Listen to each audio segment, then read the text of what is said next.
Narendra Modi, primer ministro de la India, y Vladimir Putin, presidente de Rusia, llegan tomados de la mano a la cumbre de la Organización de Cooperaciones de Shanghái. Así como lo oyen, tomados de la mano, después se acercan y saludan con grandes sonrisas al anfitrión del encuentro, el presidente chino Xi Jinping.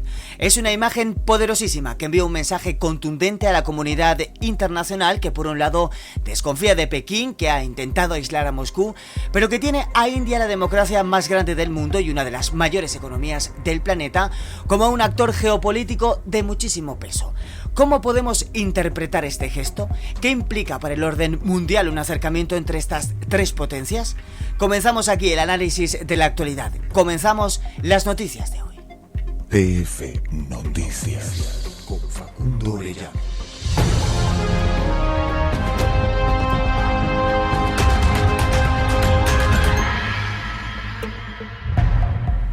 ¿Qué tal? ¿Cómo están? ¿Cómo estás? Te doy la bienvenida a este nuevo episodio para saber, como siempre, y tratando de entender los desafíos de la política global, unos desafíos que el presidente chino Xi Jinping definió de esta manera. La situación internacional actual está marcada por la incertidumbre y los Estados miembros se enfrentan a mayores desafíos en materia de seguridad y desarrollo. Defender la igualdad y la justicia, promover una visión correcta de la historia de la Segunda Guerra Mundial y oponerse a la mentalidad de la Guerra Fría, a la confrontación y el comportamiento intimidatorio. Palabras contundentes, mensajes cifrados o todo lo contrario, declaraciones directas contra las políticas de Estados Unidos. Un discurso pronunciado además ante otros 10 países miembros de la organización y otros 16 afiliados en calidad de observadores o socios de diálogo. Para analizar el impacto de esta cumbre en China, viajamos hasta Madrid. Saluda al señor Antonio Alonso Marcos, es politólogo, profesor de Relaciones Internacionales de la Universidad San Pablo, y desde Tallin, donde tiene lugar esta cumbre, le doy la bienvenida al periodista Jaime Santirsu, que está siguiendo de cerca todo lo que ocurre en este encuentro. A ambos, muchísimas gracias por aceptar la invitación de TF Noticias, de las noticias de hoy, y acompañarnos. Señor Alonso, me gustaría comenzar con usted. ¿Cómo podemos interpretar la crítica de Xi Jinping a este comportamiento intimidatorio en el orden mundial? A ver, no quiero pasar por ingenuo, tenemos sospechas de a quién se refiere, pero mejor a su criterio, díganos usted, señor Alonso, a quién o a qué se podría estar refiriendo Xi Jinping. Bueno, en los últimos 25 años hemos visto una evolución ascendente de China. Y en los últimos 10 años y sobre todo en los últimos 5 años es bastante claro que bajo el liderazgo de Xi Jinping, China lo que está promoviendo ya no es una participación como mero actor pasivo o como mero espectador de lo que sucede en el sistema internacional, sino que está tomando parte activa en el mismo. Y sobre todo esto se nota en este tipo de declaraciones. Este no es el único tipo de declaraciones que se han emitido desde el Ministerio de Asuntos Exteriores. Por ejemplo, cada vez que Estados Unidos, alguien, el presidente o el secretario de Estado de Estados Unidos, han dicho algo que afecta a China directamente, pues ha salido inmediatamente un portavoz del Ministerio, uno de los portavoces del Ministerio de Asuntos Exteriores de China, a decir: vayan ustedes retirando inmediatamente esa afirmación porque no la vamos a aceptar. Digámoslo así, que de un tiempo a esta parte China tiene un tono cada vez más asertivo, que se llama, ¿no? Una asertividad cada vez más evidente y que no se va a dejar pisotear. Y está hablando cada vez más a las claras, porque además pues tiene un público que ellos pues lo tienen bien presente, ¿no? Que su público ya no es solo de consumo interno para China, sino que hay un público, lo que ellos llaman la mayoría mundial, que están esperando que China tome el liderazgo de esa mayoría mundial, que le haga de contrapeso a Estados Unidos y a Occidente por extensión. Entonces, dice usted que China ya no quiere ser un mero espectador en el orden internacional, sino que quiere un rol más activo. Jaime, voy contigo en ese sentido. ¿Qué tanta importancia entonces deberíamos darle a esta cumbre de la OCS de este año? Yo creo que esta cumbre refleja, si quieres, una postal de dos procesos en marcha de manera simétrica, ¿no? Por un lado tenemos tanto lo que hacía referencia Antonio, ¿no? La participación de China en instituciones internacionales, que se ha convertido en una participación activa, y también, en cierto sentido, transformadora, ¿no? China entiende que el orden mundial establecido tras la Segunda Guerra Mundial es uno que responde a los intereses de Occidente y que no representa de manera adecuada la diversidad del mundo, y por ende pretende tanto transformar estas instituciones de dentro como al mismo tiempo transformarlas con una acción externa, creando organizaciones propias, y en ese sentido la Organización de la Cooperación de Shanghái es una de ellas, ¿no? Esta edición tiene una dimensión también relevante, ¿no? Y esto se debe a, bueno, pues en gran medida a la participación del primer ministro indio Narendra Modi, lo que ofrece esa segunda postal, que hace que sea relevante, que es el fracaso o el daño autoinfligido que la política exterior de Donald Trump genera para los intereses de Estados Unidos, ¿no? Porque no solo por parte de su administración, en esa búsqueda de una paz, una supuesta paz, un entendimiento con Rusia en el contexto de la crisis de Ucrania, había una voluntad explícita, no sé si honesta o verdadera, de crear una división entre China y Rusia, y eso no solo no se ha logrado, sino que como resultado de sus acciones también se ha generado estas imágenes tan afectuosas en las que vemos, ¿no?, que India, que era un actor clave en su equilibrio en la región, está más cerca que nunca de rivales sistémicos, ¿no? Sí, y de eso vamos a hablar un poquito más adelante, porque también has mencionado algunos conflictos en este contexto. Vuelvo contigo, Alonso. En el contexto actual en el que se encuentra el mundo, el presidente chino dice que los Estados miembros se enfrentan a mayores desafíos en materia de seguridad y desarrollo. ¿A qué se refiere exactamente el presidente chino? Bueno, la Organización de Cooperación de Shanghái surge hace cosa de 25 años precisamente, para hacer frente a una serie de desafíos regionales. Esto también lo tenemos que tener en cuenta, ¿no? Porque nace respondiendo un poquito también, o contestando o matizando. Yo estoy de acuerdo con muchas de las cosas que ha dicho Jaime, pero yo voy a matizar un par de cosas.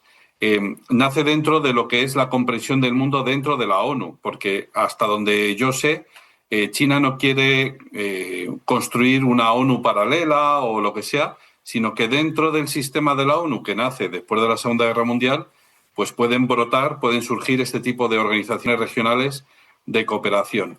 Esto es lo que dicen ellos. Hay otros analistas que dicen, que sospechan que China lo que quiere es construir una ONU en paralelo. Pues este es el debate, este es el gran debate de si China quiere proseguir con el sistema internacional configurado después de la Segunda Guerra Mundial, o quiere crear otro alternativo donde él tenga el protagonismo que ahora tiene Estados Unidos aquí. Lo que sí que es evidente es que el declive de Estados Unidos dentro del sistema internacional, que no es inmediato, sino que es todo un proceso que viene desde la época de Obama, pues se ha ido dando. Eso no quiere decirse que Estados Unidos ya haya perdido todo el protagonismo. Eso también hay que tenerlo en cuenta, ¿no?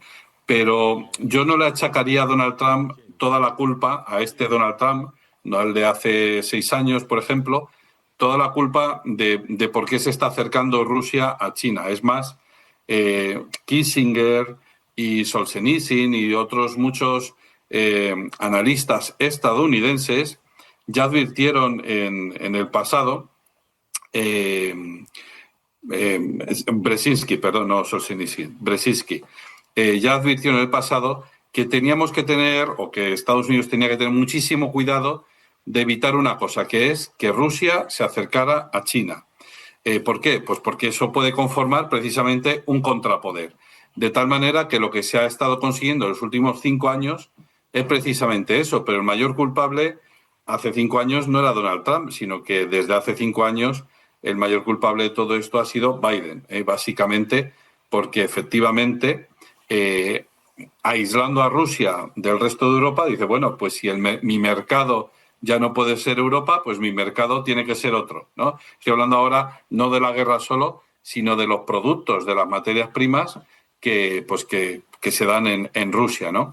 Entonces, volviendo un poco a la pregunta que me hacías ahora, claro, la cuestión es que este tipo de organizaciones van cogiendo cada vez más fuerza y se hacen cada vez más atractivos para los países que están cerca de China, sea porque temen a China o sea porque ven oportunidades de negocio con los chinos que les reportan más beneficios, por lo menos a priori, que no una relación comercial, por ejemplo, con Europa o con Estados Unidos, ¿no?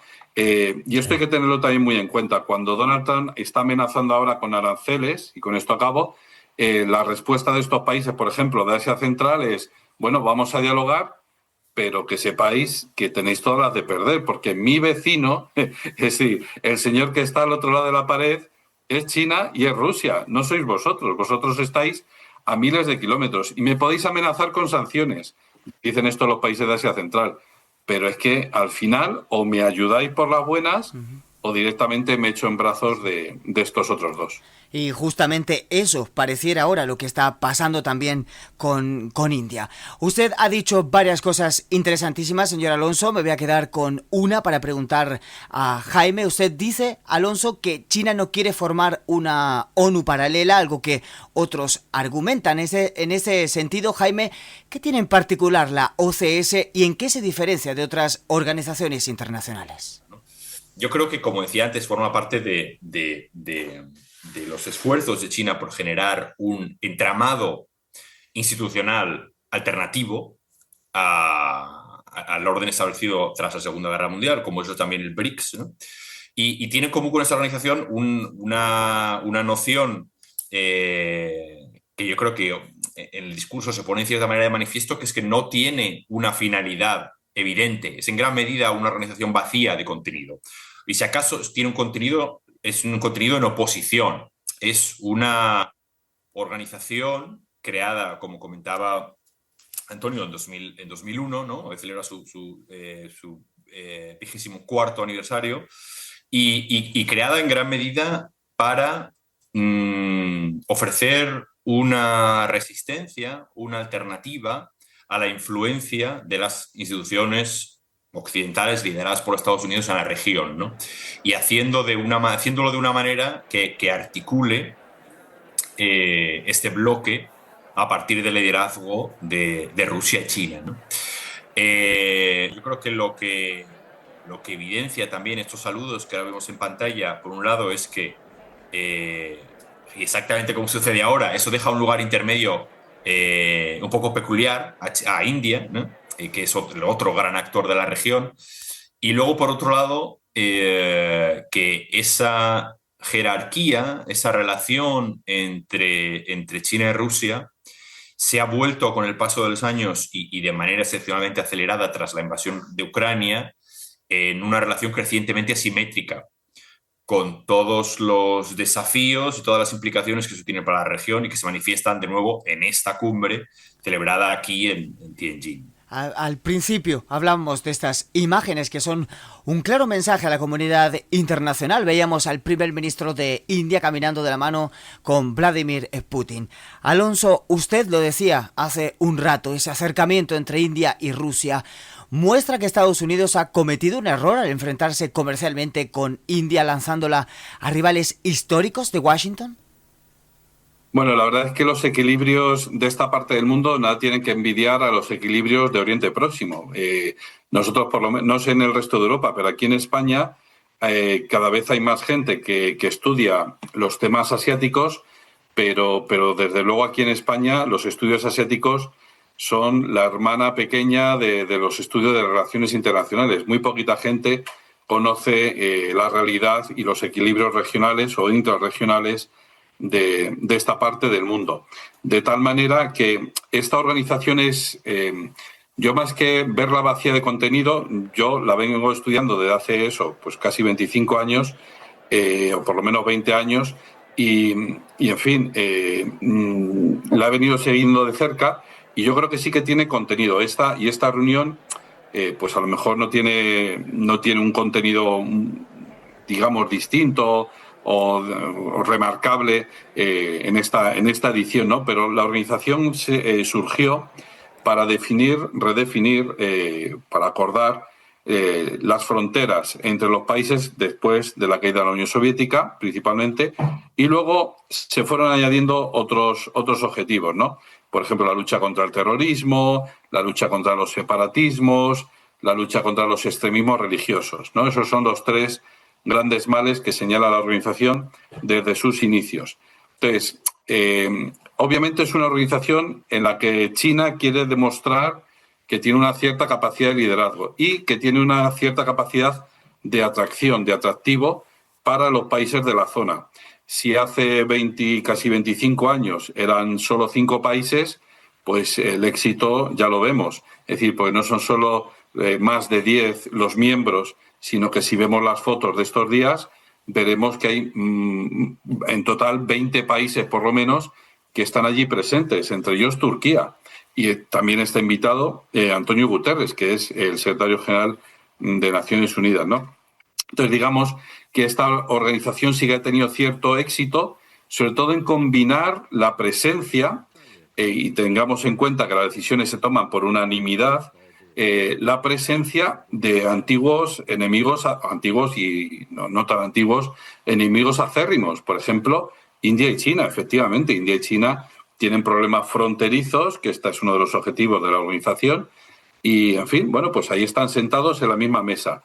India y Pakistán tienen problemas fronterizos y ahí están sentados en la misma mesa. Pakistán e Irán, son enemigos acérrimos y están sentados en la misma mesa. Entonces, es una región de muy difíciles equilibrios intrarregionales y, sin embargo, están ahí sentados en la misma mesa para dialogar, etcétera. Y sobre todo esta cuestión, ¿no? Bajo el liderazgo de Xi Jinping, bajo el liderazgo de China, ¿no? Porque independientemente de Xi Jinping, en los años anteriores también ha existido el liderazgo chino, que es quien más dinero pone encima de la mesa, por cierto, para los presupuestos, y por lo tanto es el que paga manda, ¿no? Y es el que tiene mayor capacidad. Pero efectivamente, la gran novedad de esta cumbre, de esta en concreto, es que se ha puesto de manifiesto el acercamiento de India a China, muy probablemente fruto de ese empujón que le ha dado Donald Trump con la amenaza de los aranceles.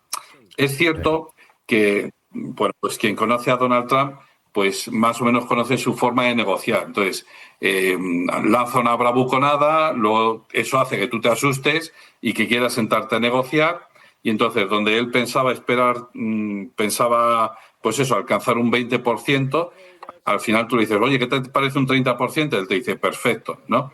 Entonces, todos sabemos, pues eso, su forma de negociar, y a lo mejor le ha salido mal el tiro, porque efectivamente lo que se está poniendo de manifiesto, que esto era lo que yo quería remarcar, respondiendo también un poco a Jaime, es que se está consolidando esa alternativa, esa mayoría mundial, primero por ese núcleo entre acercamiento entre Rusia y China, y efectivamente en torno a ese núcleo pues se van agregando esos otros países, entre ellos, como bien decía Jaime, India. Sí, y en ese sentido, Jaime, ¿tú ves una expansión de esta organización a corto plazo y entonces un eventual fortalecimiento? ¿Y cómo podríamos cambiar eso, el equilibrio de poderes? Y házmelo, por favor, brevemente, que nos excedimos ya del tiempo que teníamos establecido. Disculpadme, que estaba en silencio. Es posible, por responderte, como decía Antonio, es evidente que la afiliación comercial y los lazos con China tienen mucho atractivo para muchos países a nivel mundial, sobre todo aquellos que no tienen unos estándares democráticos relevantes, ¿no? y que se mueven, si quieres, por necesidades materiales, ¿no? Por encima de cualquier otra cuestión. Pero al mismo tiempo yo creo que también está de manifiesto en cumbres como esta o en los BRIC la falta de un principio vertebrador, de una cosmovisión común, de unos valores que sean capaces de generar una comunidad política e institucional más allá de los intereses circunstanciales que conduzcan a un acercamiento o un alejamiento, ¿no? Como en el caso de India que estamos viendo. India es un país con cierta debilidad institucional, pero formalmente una democracia,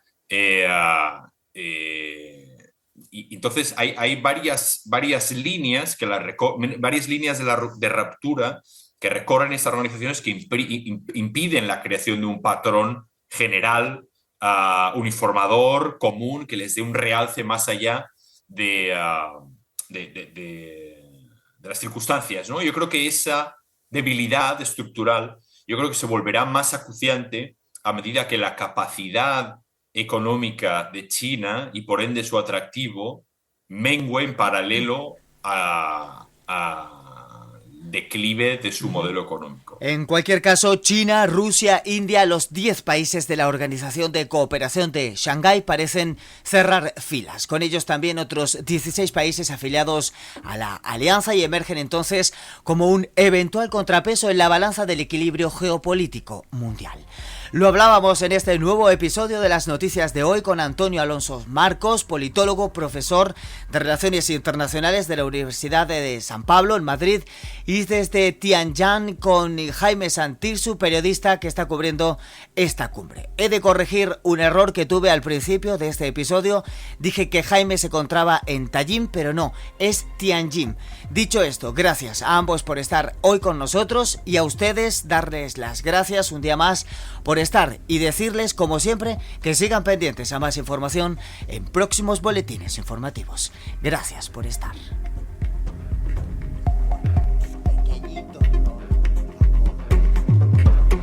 PF